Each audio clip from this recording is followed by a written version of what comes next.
પાલિતાણામાં નૂતન ગિરિવિહાર આરાધના કેન્દ્રનું ભવ્ય ઉદ્ઘાટન કરવામાં આવ્યું. પાલિતાણા શહેરના તળેટી રોડ ઉપર આવેલ ગિરિવિહારની બાજુમાં નિર્માણ પામેલ નૂતન ગિરિવિહાર આરાધના કેન્દ્રનું ભવ્ય ઉદ્ઘાટનમાં ગચ્છાધિપતિ પૂજ્ય આચાર્યદેવ વિજય વિજ્ઞાનપ્રભ સુરેશ્વરજી મહારાજ અને પૂજ્ય આચાર્યદેવ વિજય રાજચંદ્ર સુરેશ્વરજી મહારાજ તેમજ સાધુ સાધ્વીજી ભગવંતોની પાવન નિશ્રામાં નૂતન ગિરિવિહાર આરાધના કેન્દ્રનું ભવ્ય ઉદ્ઘાટન કરવામાં આવ્યું. ભક્તિમય વાતાવરણમાં યોજાયું હતું આ પાવન પ્રસંગે મહાભિષેક, લાભાર્થીઓનું બહુમાન, ભક્તિ સંધ્યા, શોભાયાત્રા તથા ધર્મસભા સહિત વિવિધ ધાર્મિક કાર્યક્રમોનું સુવ્યવસ્થિત આયોજન કરવામાં આવ્યું હતું. મોટી સંખ્યામાં શ્રાવક શ્રાવિકાઓ અને ભાવિક ભક્તોએ ઉપસ્થિત રહી ધાર્મિક લાભ લીધો હતો. આ ભવ્યાતિભવ્ય સંકુલમાં નયનરમ્ય જીનમંદિરનું નિર્માણ પણ કરવામાં આવ્યું છે, જે તીર્થધામ પાલિતાણાની ધાર્મિક મહિમામાં વધુ એક ગૌરવપૂર્ણ ઉમેરો સમાન છે. નવા આરાધના કેન્દ્રથી સાધ્વીજી ભગવંતોને આરાધના, સ્વાધ્યાય અને ધાર્મિક પ્રવૃત્તિઓ માટે ઉત્તમ સુવિધા ઉપલબ્ધ કરવામાં આવી. આયોજિત શ્રી મુક્તિચંદ્ર શ્રમણ આરાધના ટ્રસ્ટ ગિરિવિહાર પાલિતાણા. રિપોર્ટર ગૌતમ ગૌસ્વામી, પાલિતાણા. આપણું નામ? કાંતિભાઈ અસ્તિમતી જીરાવલા, પૂના.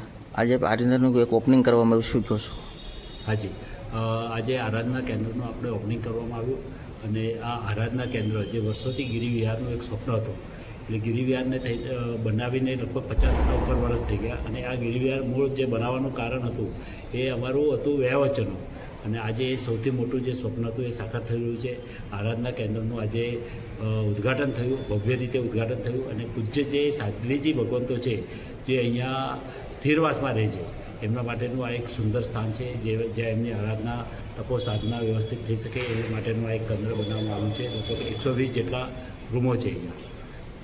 જે દાદાના નામ છે એ જ રૂમના નામ રાખવામાં આવ્યા છે, તેને શું કહો છો? હાજી, એટલે જે આપણે શત્રુંજય તીર્થગીરી, આ આમ જુઓ તો જૈનોનું સૌથી મહત્ત્વનું તીર્થ છે અને એના જે 108 નામો છે, આ 108 નામોને લઈ અને એ પ્રમાણે રૂમોને નામ આપવામાં આવ્યા છે.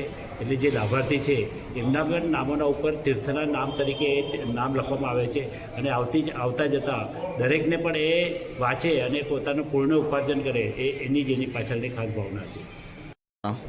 દિનેશભાઈ બસ્તીમલજી રાઠોડ. આજે ઓપનિંગ કરવામાં આવ્યું છે, શું કહો છો?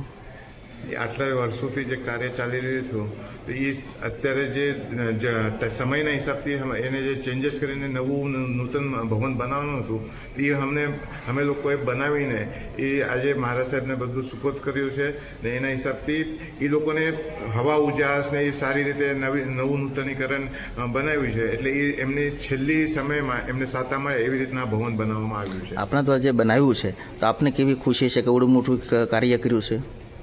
આ તો છેલ્લા 10 વર્ષથી જે અમે કામ કરી રહ્યા છે ને એમાં જે આ અમે પુષ્પ ઉમેર્યું છે એ તો ગજબ જ છે, કેમ કે એ લોકોને જે સાતા મળશે ને એ જોઈને જ અમને ખુશી છે.